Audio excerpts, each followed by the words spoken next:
अस्सलाम वालेकुम व्यूवर्स। आज के लेक्चर में जो है हम डिस्कस करेंगे किस चीज़ की एनर्जी के बारे में कि एनर्जी जो है वो क्या चीज़ है। तो एनर्जी की हम डेफिनेशन करते हैं कि the ability of a body to do work. किसी भी बॉडी के काम करने की जो सलाहियत है उसको हम क्या कहते हैं, एनर्जी कहते हैं। एनर्जी जो है ये या तो काइनेटिक एनर्जी की सूरत में होती है या पोटेंशियल एनर्जी की सूरत में होती है। यानी जो भी एनर्जी होगी, जो भी एनर्जी है, चाहे वो केमिकल एनर्जी है, मैकेनिकल एनर्जी है, न्यूक्लियर एनर्जी है, वो हमेशा या काइनेटिक एनर्जी की सूरत में होगी या पोटेंशियल एनर्जी की सूरत में। यानी बेसिकली जो है एनर्जी की क्या है, टू टाइप्स हैं कि जो भी एनर्जी है वो या तो काइनेटिक एनर्जी की सूरत में होगी या पोटेंशियल एनर्जी की सूरत में। काइनेटिक एनर्जी क्या होती है, पोटेंशियल एनर्जी क्या होती है, ये जो है आज हम डिस्कस करते हैं। तो फर्स्ट जो है kinetic energy. Kinetic energy kinetic energy की जो है हम डेफिनेशन करते हैं कि the energy of a body due to its motion. इसकी यानी डेफिनेशन हम करते हैं, energy possesses by a body due to its motion is called kinetic energy। यानी मोशन की वजह से जो ऑब्जेक्ट की एनर्जी होती है वो क्या होती है, काइनेटिक एनर्जी। जस्ट लाइक अगर हम एग्जांपल लिखें इसकी, तो एग्जांपल जो है for example a moving car,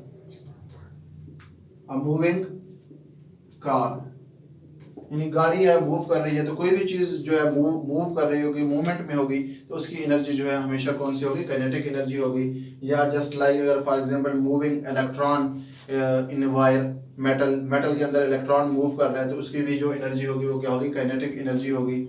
या जो है मूविंग एरोप्लेन या मूविंग ट्रेन, ये सारी जो है क्या हैं, एग्जाम्पल्स हैं किस चीज़ की, काइनेटिक एनर्जी की। इसके लिए हम एक्सप्लेनेशन डेरिवेशन करते हैं, फार्मूला कि काइनेटिक एनर्जी जो है हम डिराइव कैसे करते हैं। तो हम सपोज करते हैं, late us consider a body of mass m। कोई बॉडी है, उसका जो मास है वो फॉर एग्जांपल फुटबॉल है या गाड़ी है या साइकिल है, कोई भी चीज़ है, कोई भी बॉडी हम सपोज कर लेते हैं। उसका इनिशियल वेलोसिटी जो है वो क्या है, v। For example initial velocity v के साथ वो क्या कर रही है, मूव कर रही है। फुटबॉल की एग्जांपल ले लें, फुटबॉल है, पड़ा हुआ है, उसको हमने इस तरह पुश किया, तो फॉर एग्जांपल इनिशियल वेलोसिटी जो उसको हमने दी वो क्या थी, vi = v। कुछ देर के बाद जो है फुटबॉल मूव करने के बाद वो क्या हो जाता है, रुक जाता है, स्टॉप हो जाता है। जब स्टॉप हो जाएगा तो उसकी फाइनल वेलोसिटी कितनी हो जाएगी, 0। तो यानी let us consider a body of mass m moving with initial velocity v, और after some time it stops due to some external force. कोई एक्सटर्नल फोर्स लगती है, फॉर एग्जांपल हमने फुटबॉल को मूव कराया तो कारपेट की फोर्स उस पर लग रही थी, कारपेट उसको रेजिस्ट कर रही थी, या जो है उस पर फोर्स ऑफ ग्रेविटी लग रही थी, या एयर रेजिस्टेंस लग रही थी। तो ये सारी क्या है, एक्सटर्नल फोर्सेज हैं। तो कुछ देर के बाद फुटबॉल क्या हो गया, रुक गया, उसकी वेलोसिटी, फाइनल वेलोसिटी कितनी हो गई, 0 हो गई। अब फोर्स इस पर कितनी लगी, एक्सटर्नल फोर्स यानी रेजिस्टिव फोर्स, वो F लग रही थी, और डिस्टेंस जो है इसने कितना कवर किया, लेट S डिस्टेंस इसने कवर किया। अब चूंकि ये मूव कर रहा था, तो हेयर काइनेटिक एनर्जी यानी work is done in the form of kinetic energy. Here work is done in the form of kinetic energy. यहाँ पर जो काम हो रहा है इस पर, बॉडी पर, क्योंकि मोशन की वजह से हो रहा है, मूव कर रही थी बॉडी, तो इसलिए जो है यहाँ पर वर्क कौन सी सूरत में होगा, काइनेटिक एनर्जी की सूरत में होगा। वर्क का फार्मूला हमें पता है, kinetic energy is equal to F.S। Work का फार्मूला क्या होता है, F.S। तो ये हमारे पास क्या आ जाएगी, इक्वेशन 1 आ जाएगी। अब एज वी नो दैट हमने जो है सेकंड चैप्टर में पढ़े हैं इक्वेशन ऑफ मोशन। तो according to third equation of motion, according to third equation of motion, third equation of motion क्या है, 2as is equal to vf² minus vi²। अब बॉडी जब यहाँ पर मूव कर रही थी, तो बॉडी की जो वेलोसिटी है वो क्या हो रही थी, डिक्रीज हो रही थी। जब वेलोसिटी डिक्रीज हो रही थी तो इसका मतलब है कि नेगेटिव एक्सेलरेशन जो है वो क्या हो रहा था, प्रोड्यूस हो रहा था, क्योंकि if velocity increases with time then acceleration is called positive acceleration, and if velocity of a body decreases with time then acceleration is negative, और it is also called retardation और नेगेटिव एक्सेलरेशन भी हम इसको कहते हैं, या deceleration भी कहते हैं। तो यहाँ पर भी वेलोसिटी क्या हो रही है, डिक्रीज हो रही है। जब वेलोसिटी डिक्रीज हो रही है तो इसका मतलब है कि यहाँ पर रिटार्डेशन प्रोड्यूस हो रहा है, नेगेटिव एक्सेलरेशन प्रोड्यूस हो रहा है। तो वी आल्सो नो दैट यानी F is equal to m a, यहाँ हम इधर लिख लेते हैं इसको इक्वेशन ए कह दें। Here velocity of a body decreases with time, so velocity of a body जो है वो क्या हो रही है, टाइम के साथ डिक्रीज हो रही है। तो हम लिखेंगे F is equal to minus m a, negative sign किस वजह से आया है कि नेगेटिव एक्सेलरेशन प्रोड्यूस हो रहा है। तो अगर हम ए की वैल्यू फाइंड करें यहाँ पर तो ए इज इक्वल टू आ जाएगा minus f over m, m multiply इधर आके डिवाइड हो जाएगा, तो ये किसकी वैल्यू आ जाएगी, ए की। तो ए की वैल्यू भी हमारे पास आ गई है, एस भी है, इनिशियल वेलोसिटी भी है और फाइनल वेलोसिटी भी है। तो ए की वैल्यू, फाइनल वेलोसिटी और इनिशियल वेलोसिटी हम वैल्यूज कहाँ पुट करेंगे, इक्वेशन ए में। तो पुटिंग वैल्यूज इन इक्वेशन ए, तो इक्वेशन ए में जब हम पुट करेंगे तो इक्वेशन ए क्या है, 2as, 2a, a की वैल्यू हम क्या पुट करेंगे, माइनस एफ ओवर एम, और उसके बाद क्या है s is equal to v f square. तो वी एफ की वैल्यू कितनी है, 0, वी एफ की जगह पुट करेंगे 0, माइनस 0 का स्क्वायर 0 ही आएगा, minus V I square, V I की वैल्यू जो है वो क्या है, v, तो वी आई की जगह हम पुट कर देंगे वी स्क्वायर।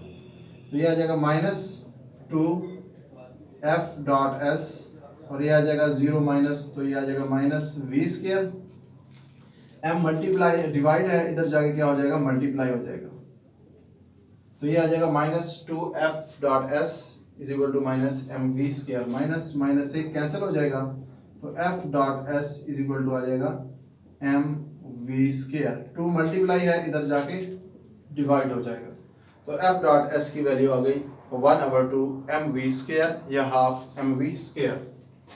तो ये हमारे पास इक्वेशन 2 आ जाएगी। तो इक्वेशन 2 को हम पुट कर देंगे इक्वेशन 1 में, तो किसका फार्मूला आ जाएगा, काइनेटिक एनर्जी का। तो पुटिंग इक्वेशन 2 इन इक्वेशन 1, तो इक्वेशन 1 में f डॉट s की वैल्यू हमारे पास आ गई है, तो काइनेटिक एनर्जी का फार्मूला आ जाएगा F डॉट एस की वैल्यू हम पुट कर देंगे हाफ एम वी स्क्वायर। तो this is the formula for kinetic energy. Kinetic energy जो है किस चीज़ पर डिपेंड कर रही है, मैस। मैस तो जो है वो क्या रहता है, कांस्टेंट रहता है, जिस बॉडी का मैस ज़्यादा होगा उसकी काइनेटिक एनर्जी ज़्यादा होगी। तो मैस जो है वो कांस्टेंट क्वांटिटी है, ये वेरी नहीं करती। तो वेरी जो है क्या चीज़ करती है यहाँ पर, वेलोसिटी का स्क्वायर। तो काइनेटिक एनर्जी मेनली डिपेंड कर रही है किस चीज़ पर, वेलोसिटी ऑफ द बॉडी। अगर बॉडी ज़्यादा स्पीड से जा रही है, फॉर एग्जांपल गाड़ी है, कार ज़्यादा स्पीड से जा रही है, तो अब कार की काइनेटिक एनर्जी ज़्यादा होगी। अगर वो कम स्पीड से जा रही है तो उसकी काइनेटिक एनर्जी क्या होगी, कम होगी। यहाँ पर देखें वी स्क्वायर है, तो अगर हम सपोज करते हैं, यानी ये टॉपिक के अलावा है, जनरल इंफॉर्मेशन है काइनेटिक एनर्जी के बारे में, हम कहते हैं कि if v is equal to 2v, यानी हम सपोज कर रहे हैं कि वेलोसिटी को हम क्या करते हैं, डबल करते हैं। पहले अगर फॉर एग्जांपल गाड़ी है वो 80 मीटर पर सेकंड की स्पीड से जा रही थी, अब हमने उसकी स्पीड डबल कर दी, 160 मीटर पर सेकंड कर दी, तो अब उसकी काइनेटिक एनर्जी कितनी बढ़ जाएगी, तो काइनेटिक एनर्जी जो है उसकी कितनी हो जाएगी, 4 टाइम हो जाएगी, क्योंकि v का स्क्वायर लेंगे हम। जब v का स्क्वायर लेंगे तो 1/2 m, v की जगह क्या पुट करेंगे 2v का स्क्वायर, तो 2 का स्क्वायर कितना आ जाएगा 4, तो 1/2 m v स्क्वायर, और 2 का स्क्वायर कितना आ जाएगा 4, तो यानी उसकी काइनेटिक एनर्जी जो है वो कितनी हो जाएगी, 4 टाइम क्या हो जाएगी, इंक्रीज हो जाएगी। तो अगर if we double the speed of an object then what change in its kinetic energy? Its kinetic energy will increase by 4 time. या अगर हम इसको क्या कर दें, हाफ कर दें, हम कहेंगे if v is equal to 1/2v, यानी अगर पहले गाड़ी जा रही थी 60 किलोमीटर पर आवर की स्पीड से, अब हमने उसकी स्पीड क्या कर दी, हाफ कर दिया 30। पहले अगर 60 मीटर पर सेकंड की स्पीड से जा रही थी, अब हम उसकी 30 मीटर पर सेकंड कर दें, स्पीड हाफ कर दें। तो जब स्पीड हम उसकी क्या कर देते हैं, हाफ कर देते हैं, तो 1/2 का स्केयर कितना आ जाएगा, 1/4। तो अब जो है वो क्या हो जाएगी, 4 टाइम जो है काइनेटिक एनर्जी क्या हो जाएगी, डिक्रीज हो जाएगी। तो ये जो है काइनेटिक एनर्जी की डिपेंडेंस है कि काइनेटिक एनर्जी टोटली डिपेंड करती है वेलोसिटी के, और वेलोसिटी का स्केयर हम लेते हैं। तो इसलिए जो अगर वेलोसिटी डबल करेंगे या स्पीड डबल करेंगे तो काइनेटिक एनर्जी 4 टाइम हो जाएगी, और अगर हम स्पीड हाफ करेंगे तो काइनेटिक एनर्जी 4 टाइम्स लेस हो जाएगी, 4 टाइम डिक्रीज हो जाएगी। या अगर हम 3 टाइम उसकी वेलोसिटी बढ़ा दें तो 3 का स्केयर कितना आ जाएगा, 9। तो फिर 9 टाइम जो काइनेटिक एनर्जी है वो क्या हो जाएगी, बढ़ जाएगी। आई होप कि आपको जो है आज के इस लेक्चर में इस पे काफ़ी इंफॉर्मेशन मिली होंगी, आपको ये अंडरस्टैंड हो गया होगा, समझ आ गई होगी। इसके बाद जो है एक छोटा सा टॉपिक है पोटेंशियल एनर्जी का, वो भी हम डिस्कस कर लेते हैं।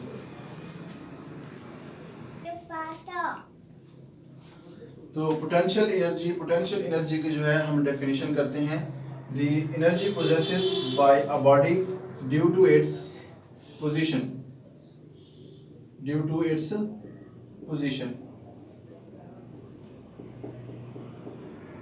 Is called potential energy. Kinetic energy की हमने डेफिनेशन की थी, the energy possesses by a body due to its motion. अगर मोशन की वजह से काइनेटिक एनर्जी है तो वो उसको हम क्या कहते हैं, काइनेटिक एनर्जी। और अगर किसी बॉडी की पोजीशन की वजह से एनर्जी है, फॉर एग्जांपल मार्कर है ये, अब ये यहाँ पर है, यहाँ से इसको मैं लिफ्ट करता हूँ, रेज करता हूँ यहाँ पर, तो अब मार्कर की पोजीशन क्या हो गई है, चेंज हो गई। यानी मार्कर पहले इस पोजीशन पर था, अब मार्कर जो है वो क्या आ गया, यहाँ पर इस पोजीशन पर आ गया।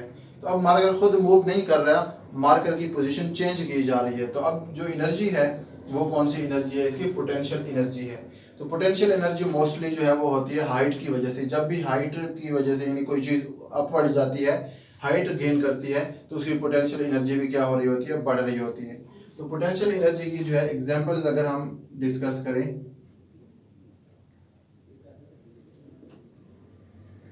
तो एग्जांपल जो है इसकी एक है एनर्जी स्टोर्ड इन डैम, या water store in dam, water stored in A dam.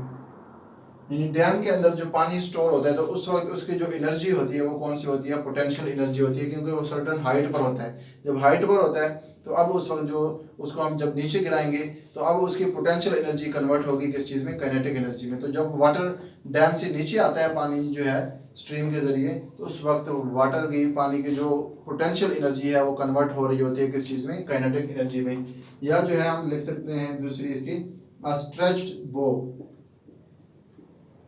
Stretched बो, बो जो है वो तीर कमान को कहते हैं। यानी तीर कमान को जब हम क्या कर लें, स्ट्रेच कर लें, या गुलेल है, गुलेल को हम क्या कर लें, स्ट्रेच कर लें, तो तब उसके अंदर जो एनर्जी होती है वो कौन सी होती है, पोटेंशियल एनर्जी। अब चूंकि वो इलास्टिसिटी की वजह से होती है, लचक की वजह से होती है, जिस तरह गुलेल की रबड़ है, रबड़ के अंदर लचक होती है, तो लचक की वजह से जो एनर्जी होती है उसको हम इलास्टिक पोटेंशियल एनर्जी कहते हैं। तो स्ट्रेच बो या जो गुलेल है उसके अंदर जो एनर्जी होगी, या स्प्रिंग है, स्प्रिंग को हम स्ट्रेच कर लें तो उसके अंदर जो एनर्जी होगी वो कौन सी होगी, इलास्टिक पोटेंशियल एनर्जी होगी। तो ये सारे एग्जांपल हैं। या रेज्ड हैमर, हैमर को हम इस तरह ऊपर उठा लें तो उस वक्त जो उसकी एनर्जी होगी वो भी कौन सी होगी, पोटेंशियल एनर्जी। पोटेंशियल एनर्जी के लिए अगर हम डेरिवेशन करें, एक्सप्लेनेशन, हम सपोज करते हैं कि कोई बॉडी है, let a body of mass m, body है उसका मास क्या है, m है, and it is gain at a certain height, या raised up to a certain height h। इसको जो है हमने क्या किया, सर्टेन हाइट h तक क्या किया, रेज किया। पहले ये यहाँ पर थी सरफेस पर, अब हमने यहाँ से इसको यहाँ पर ले गए, तो इस दौरान जो इसने हाइट कवर की वो कितनी, h। और अपवर्ड जब भी हम फोर्स लगाते हैं तो तब हमेशा फोर्स जो है इक्वल होती है वेट ऑफ द ऑब्जेक्ट की। तो अब यहाँ पर जो फोर्स लग रही है F, वो किस चीज़ की इक्वल होगी, वेट ऑफ द ऑब्जेक्ट, यानी W is equal to mg। तो here work is done in the form of potential energy. जब भी हम हाइट पे वर्क डन करेंगे तो वो वर्क डन किसकी सूरत में होगा, पोटेंशियल एनर्जी की सूरत में होगा। तो वर्क डन का फार्मूला होता है F dot S. Here F जो है वो किसके बराबर है, डब्ल्यू के बराबर है, वेट के बराबर, और एस डिस्टेंस जो है वो किसके बराबर है, हाइट एच के बराबर है। तो वेट किसके इक्वल होता है, W is equal to m g. तो वेट का फार्मूला हम लिखेंगे एम जी एच। तो ये क्या आ जाएगा हमारे पास, पोटेंशियल एनर्जी का फार्मूला आ जाएगा एम जी एच। मैस जो है वो भी कांस्टेंट क्वांटिटी है, जी जो है वो भी क्या है, कांस्टेंट क्वांटिटी है। ग्रेविटेशनल एक्सेलरेशन इसकी वैल्यू 10 मीटर पर सेकंड स्क्वायर या 9.8 मीटर पर सेकंड स्क्वायर हम लेते हैं। एच जो है हाइट, तो पोटेंशियल एनर्जी टोटली डिपेंड कर रही है किस चीज़ पर, हाइट पर। अगर हम हाइट बढ़ाएंगे, हाइट डबल करेंगे तो पोटेंशियल एनर्जी क्या हो जाएगी, डबल हो जाएगी। हाइट 4 टाइम बढ़ाएंगे तो पोटेंशियल एनर्जी क्या हो जाएगी, 4 टाइम बढ़ जाएगी। यानी अगर फॉर एग्जांपल पानी की टैंकी है उसको हम फर्स्ट फ्लोर पर लगाएंगे तो उसकी पोटेंशियल एनर्जी कम होगी। अगर हम उसको सेकंड फ्लोर पर लगाएंगे तो उसकी वहाँ से जो पानी आएगा उसकी पोटेंशियल एनर्जी मज़ीद बढ़ जाएगी। उस थर्ड फ्लोर पर लगाएंगे तो हाइट मज़ीद बढ़ गई तो उसकी पोटेंशियल एनर्जी मज़ीद क्या हो जाएगी, इंक्रीज़ हो जाएगी। तो हम हाइट जितनी बढ़ाते जाते हैं तो पोटेंशियल एनर्जी भी उतनी ही क्या होती जाती है, बढ़ती जाती है। पोटेंशियल एनर्जी का यूनिट, चूँकि ये भी एनर्जी है तो पोटेंशियल एनर्जी का यूनिट भी क्या होता है, जूल, और काइनेटिक एनर्जी का यूनिट भी क्या होता है, जूल। तो इन दोनों एनर्जी का यूनिट जो है वो क्या होता है, जूल होता है। तो आई होप कि आपको जो है ये टॉपिक समझ आ गया होगा, और हमारा चैनल सब्सक्राइब करना ना भूलें ताकि हम मज़ीद अच्छी वीडियोज़ आपके लिए ले आएँ। Thank you.